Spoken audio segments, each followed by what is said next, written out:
今日は3月27日桜の日ということでね、朝から桜の話題もたくさんしたと思うんですけども、私は3月27日といえば、今夜のサウジアラビアグランプリが楽しみということになっています。2時からなんですよね。今日もう今夜じゃないですよね。深夜2時からということで、皆さんリアタイしますか？リアルタイムで見るのかどうなんですかね。前回はリアルタイムで見たんですけども、そこまで遅くなかったんですよね。だからまだリアルタイムで見られたんですけど、それでも眠かった。1時スタートとかだったので、今回も1時間しか差はないんですけど、2時スタートで4時2時間目開いてるかなっていう今すでにもう多分この調子でいけば今夜も普通に12時前に就寝するコースだと思うんですけど、いや2時かと思って、で4時終わりでね、難しいですよね。でもなんか去年のサウジアラビアグランプリを見たんですよ。そしたら残り2戦だったから盛り上がってて、しかもこのねスタートすぐでクラッシュとか起きてレースがすごく変わるんですよね。だからどうしよう、見たい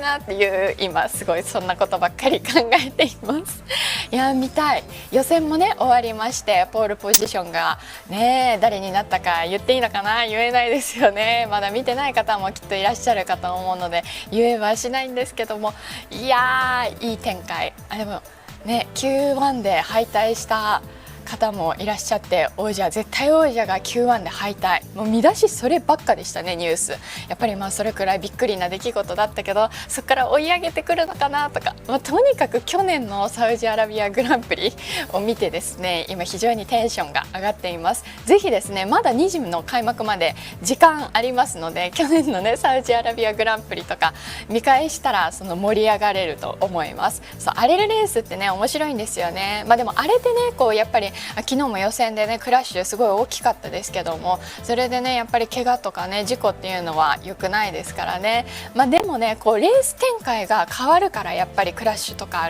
あるとそれはねやっぱ楽しくなりますよね。盛り上がる、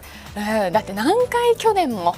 1位と2位を明け渡す下りをやったかね、楽しかったな。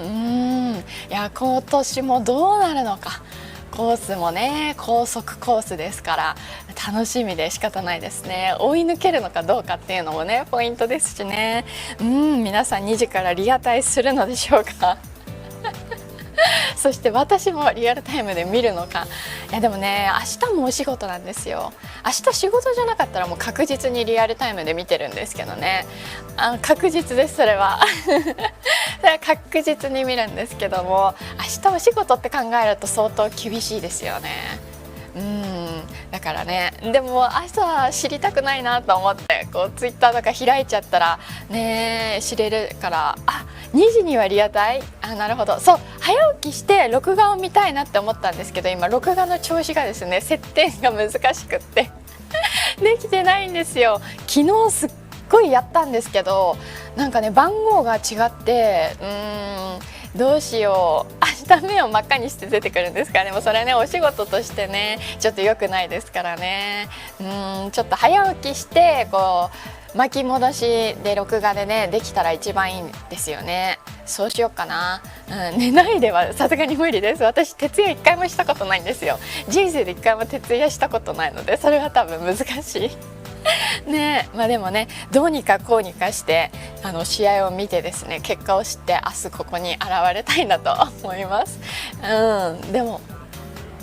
結果知らないでポヨンで出たらもう私ここで「ははは」って言いますよ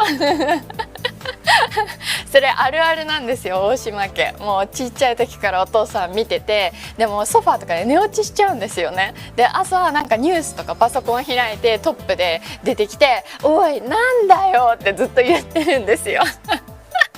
知りたくないのにそう知っちゃって、だからねネタバレだけは辛いので頑張ってね見ていきたいと思います。さあ